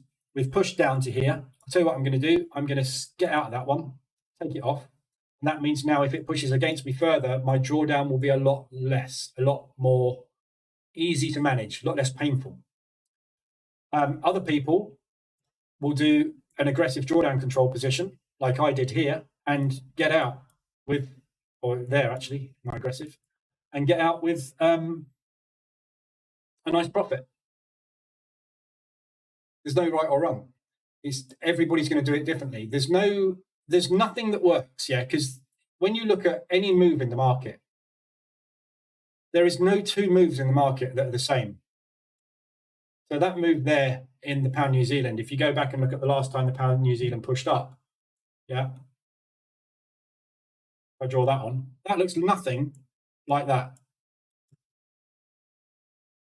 So you can't apply a if this does that, do the other rule set logic to anything in the market. The market is completely random and chaotic. So you cannot apply a set number of rules to something that has a random nature, because it's not going to work. It'll work this time. And this is why backtesting results are never the same in forward testing. You get something, you make it absolutely perfect over a period of a year. Yeah. That set of conditions that you've just programmed that EA to produce a beautiful result on are never going to appear again. So you're never going to get that result ever. It's just not going to happen. There's no backtest you will ever reproduce in the future to any extreme of being close to what you've done in your backtesting. It will give you an idea what the best and the worst outcomes are, but it will never give you an exact what's going to happen. So you can't apply the same drawdown control rule twice. So you can have the EA start to scale out, but what would have happened potentially here is this thing goes like that and gets out down here somewhere, or it pushes sideways like it did and you need a third. The next time this happens, it's going to happen differently. So what will happen next time, instead of getting your third, what it will do is it will sit here and go sideways for 6 weeks, and then it will push up. You'll get into a third, you'll do a drawdown, and then it will slam down. Yeah. So what happened in here with drawdown control won't happen the next time I get into the pound New Zealand. So I can't apply the same rule, can I? So you just got to have a rule, set a rule, and hope that that rule gives you the best possible outcome for the conditions that you're getting into. And you're never going to know that because it's going to be different every time, which is why you monitor this. So at the moment, I need to keep an eye on the US dollar CAD. I don't need to keep it, it's 0.57, it's nothing. But that is the worst case scenario at the moment. It's 0.57, $724 drawdown. I could go, oh, I can't be asked with this anymore. Let's close it. I'll only take an extra $4,500 on top of my target rather than taking 5,300. And I'll get rid of that problem child and I won't have to deal with it. Some people will do that. Some people will go, I'll close that out. Some people will close half of that out and make that 250. They'll close half of that out and make that 140. And then their average will be much closer, and then they'll get out of it on Monday. Again, there is no 2 conditions, which is why I can't teach in the bootcamp how to do anything specifically, because there is never a specific. I've been stuck in US dollar Swiss squeezes. I was stuck in one before Christmas.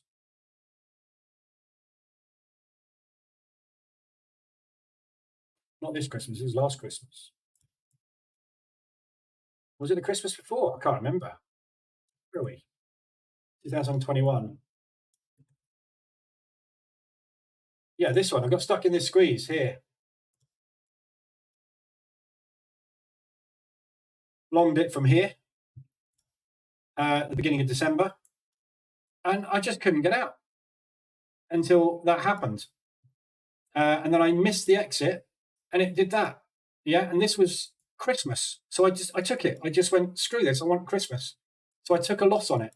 What happened between Christmas and New Year? Straight up, or the beginning of New Year, basically, straight up, out. I had an out. But my decision personally right there was, I don't want to hold this over Christmas. I just want to have a nice Christmas and not have to worry about trading. So I took a loss. Other people held and got out with a lovely profit. Again, that situation may never happen again in the future.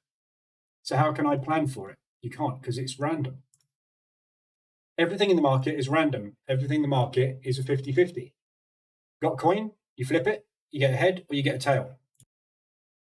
Yeah, you press the button to go long, it goes long, or it goes short. It's a random outcome. There's a 50-50 shot every time you get into anything. At the moment, I'm buying it. Right now, it's in drawdown. This afternoon, it could be back up here again, and I'll just close it at a profit. Or it could be down there, and I'll take a second one and wait. I have no idea what's happening in the future. The only things I know is it goes up, it goes down, and it moves through time.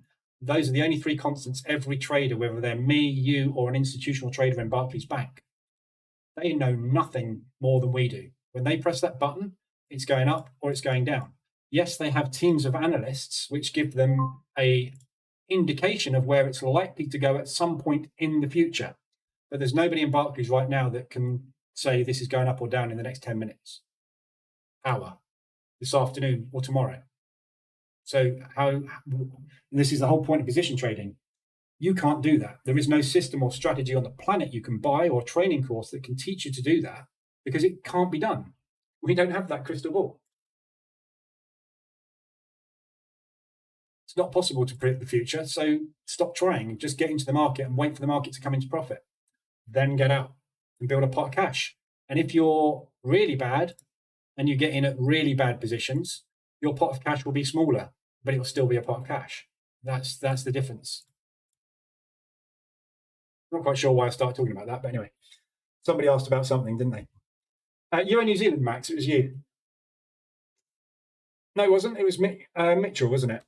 Is there a rule for exiting? So if you want to exit, I get out on 0.25%, 0.5% of an ADR. So when the market's moved half an ADR or in a propulsion gap. So there's my targets, but there's no rule for exiting in drawdown or anything like that. How's the Dow looking? The Dow's looking down. Mumo? Tamo, how to avoid squeeze and not get, you can't. I wish you could. Well, you can. I just explained how you can. You can either stay in line with the higher time frame trend until the higher time frame trend changes, in which case then you know you're on the wrong side. So that doesn't work. Or you could use the buyer scorecard and go long on Swiss yen and Euro New Zealand only until Lagarde comes out and says they're going to drop their interest rates. Then you're going to be wrong. See what I mean?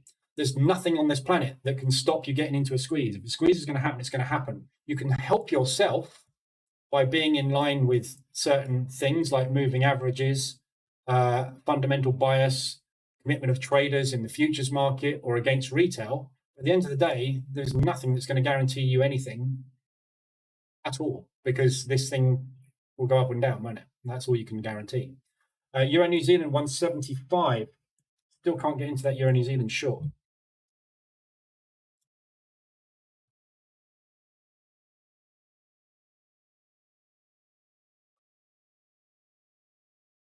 On 75 ADR. Huge move today.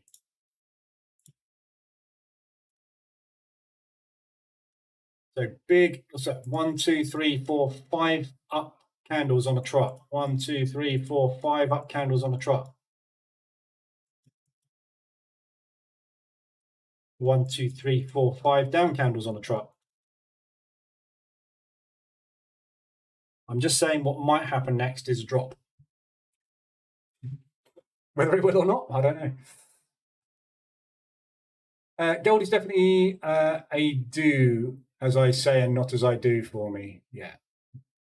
better in my bank account, gold. I just can't. Gold and me, we're not friends. We're never friends.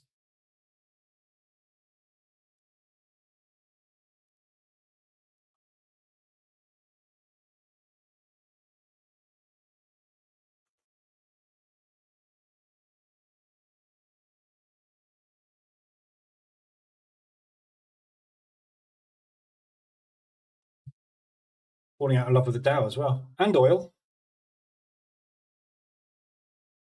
So we are holding this low on the Dow at the moment. So we'll see. We will see. Might go down still. Does the EA manage manual trading? No. So the EA only manages its own trades. So the way I quite often use the EA is I will get myself into a position manually. I don't do this as much actually at the moment because the EA I'm just letting get me into everything at the minute, but not absolutely everything. But if you get yourself in with a trade, you can then put the EA onto that. So let's say, for example, you get yourself in manually short on Euro New Zealand.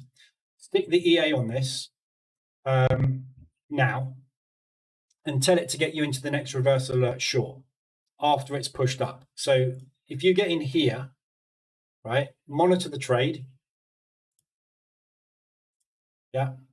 And if this thing goes up here today, stick the EA on it and say, next time you get a reverse alert, go short for me. Just say, just get me in short.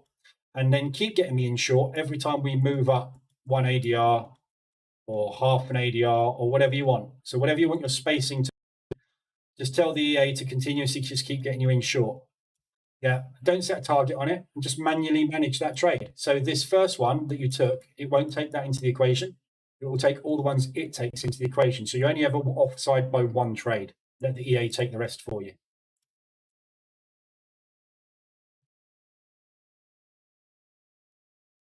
Aussie dollar, US dollar.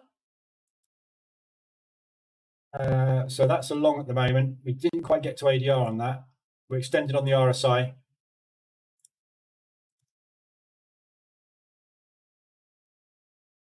So it's a long at the moment. It's extended on the hourly. You've just had your reversal alert, M5. I'm already in it. It's not far enough away for me to take a second at the moment, though. It's only 30 odd pips and it's 74 ADR. So I'm not going to get in that close. I'll get in an ADR apart. Okay, I think that's everybody covered in chat. Right, so it's 4 o'clock. So I'm just going to watch this Dow. It's not going anywhere at the moment, and it seems to be running out of steam a little bit, and I'm not surprised after this drop. So we are still bearish market structure, so this is a good spot for a short if we're going to continue bearish market structure. US dollar has run out of steam, though. So again, run out of steam. We keep seeing this. It's just, it gets these little spurts, and then it stops. So tomorrow, I'm not here tomorrow. Bank holiday in the UK, and I'm not here on Monday either. So the next live stream is on Tuesday because tomorrow's bank holiday and Monday's bank holiday. So I'm back Tuesday. So tomorrow we've got the big one, which is the unemployment rate for the US dollar. So you need to be aware of obviously what happens there.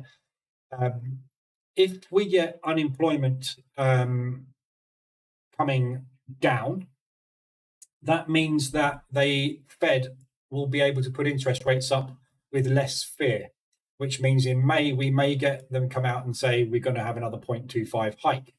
If unemployment goes up, which is based on the figures we've had for unemployment so far, it's likely that that might well happen. What that's going to do is, as we had an unemployment change positive last time, it will put more pressure on the Fed to keep interest rates at 5. So a negative figure tomorrow afternoon is likely to be bullish, and a positive figure tomorrow afternoon is likely to be bearish. So it's quite possibly going to go the opposite direction, but that's only because we're kind of up at terminal rate at the moment. So it'll be very difficult to call a direction. It always is with news, but that's the one that's going to drive it. So forget what that says. Forget what that says. Those numbers are not important. What is important is the unemployment rate. That's what the market uses as its gauge for bullish or bearish potential moves on interest rates and inflation. So that's what we need to be paying attention to tomorrow. However, doesn't matter what that comes out at. This is non-farm payroll. You're likely going to get that sort of movement. The thing's going to go absolutely nuts in any direction. It's going to spread like crazy. So just sit and wait for it to be over. Anything that you've got on that is US dollar related, that is in profit, it's up to you. You can either take it off or you can try and protect it maybe with a stop. All sorts of stuff you can do with it, but just try not to make sure you're too overexposed. At the moment on this account, the exposure on the US dollar is short and long, so it doesn't matter which way this thing goes tomorrow. Something's getting banked, and I'll deal with the rest of it after. But I'll be monitoring it and watching it, but I won't be here streaming. So that's 1:30 tomorrow afternoon, so just pay attention to that. Monday, there's no news at all. Tuesday, there's no news at all either.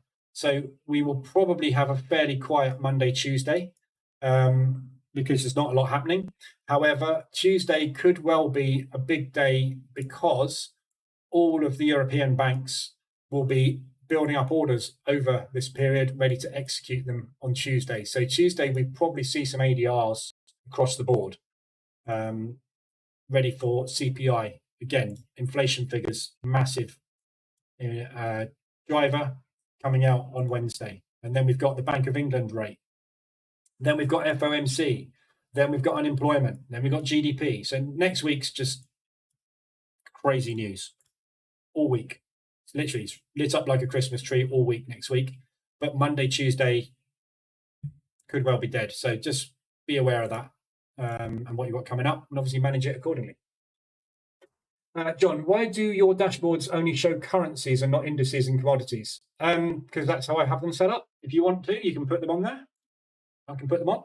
You can put them on. I'm an FX trader. So, but if you want to trade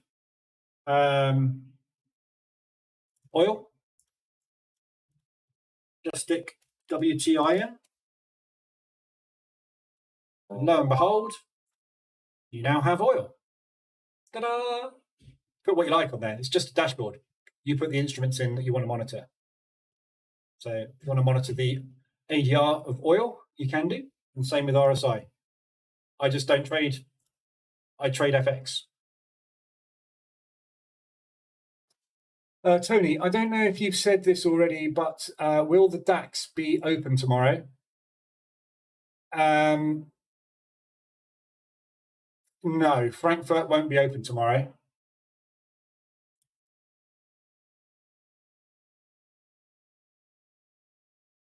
No.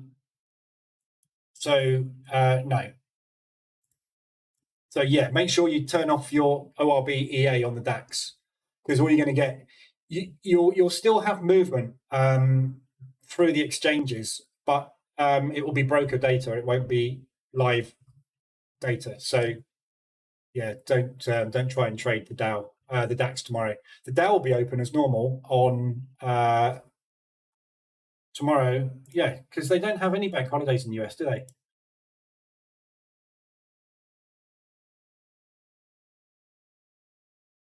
Yeah. So the US markets are open as normal, just not the not us lot. We're having a weekend off.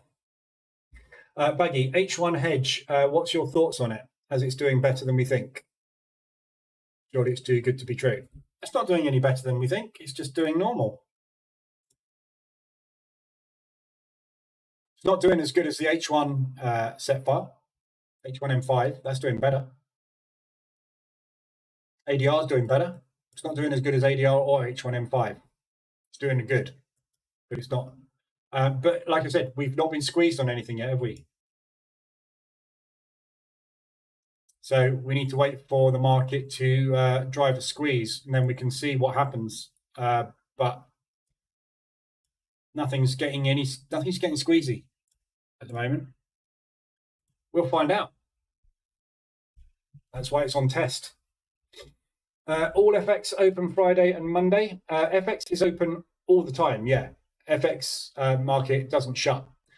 The banks shut, and the banks move the FX market. So you can imagine what the liquidity is going to be like. So I wouldn't try and trade because the banks aren't open, and the banks are the ones that drive the money into the market. And if they're not open, the market's not going to move. So they'll be open, but it will be purely algorithmic. There'll be no large transactions being executed. Tomorrow afternoon there will be, though. New York opens, so we'll have movement tomorrow afternoon, but you'll probably find there's not a lot of it because the banks move the market in each session. So New Zealand opens and Singapore, they trade in Barclays Singapore. Barclays Singapore pass over to Barclays London, who trade, who then pass over to Barclays New York, who trade, who pass over to Barclays Asia, who trade, and that cycle continues. So if that's shut and that's shut, that's all the movement you're going to get. These guys are not going to get past a book from these guys, therefore they're not going to be able to do much. So it doesn't tend to do a lot, even though it is open. Yeah, you got early closes on the futures market as well, I think, tomorrow. Time to flip that coin, exactly. Oh, Dow.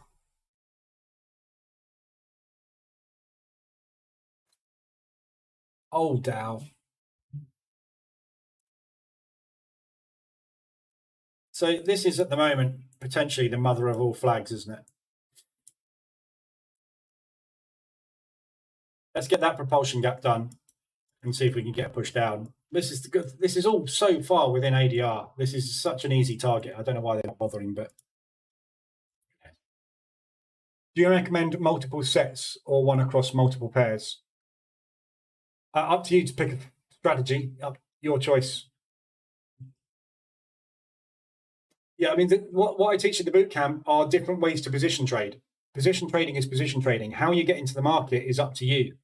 If you get into the market trading H1M5 ADR and H1M5 and Bollinger Band strategy and hedging, you're going to be in the market 5 times on the same thing, aren't you? What's the point in that? The whole point of position trading is to get into the market, manage that position on that instrument. How you get into that is entirely up to you. You can trade 4-hour charts, hourly charts, ADR reversals. You can hedge. You can do whatever you want. If you're going to trade all strategies, and not mine, if you want to trade any strategy, any mean reversion strategy in the world works with position trading. Bollinger Band reversion, CCI index, MACD strategies. If it's a mean reversion strategy, you can position trade it. Doesn't matter how you get into the market. Position trading is a methodology. I just offer the strategies that I know work for me and I have used in the past and still use today.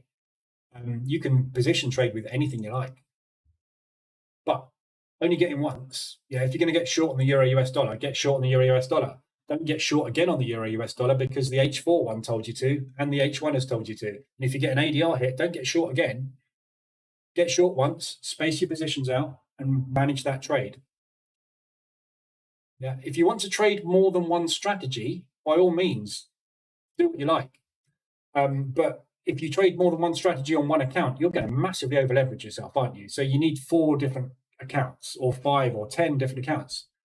It's the same as strategy development. A lot of people develop a portfolio of strategies. Typically, you would run a different strategy on a different account because those 2 strategies may well decide to go in opposite directions, mightn't they? So you wouldn't put them on the same account, you would have them in different accounts. Aussie US going down.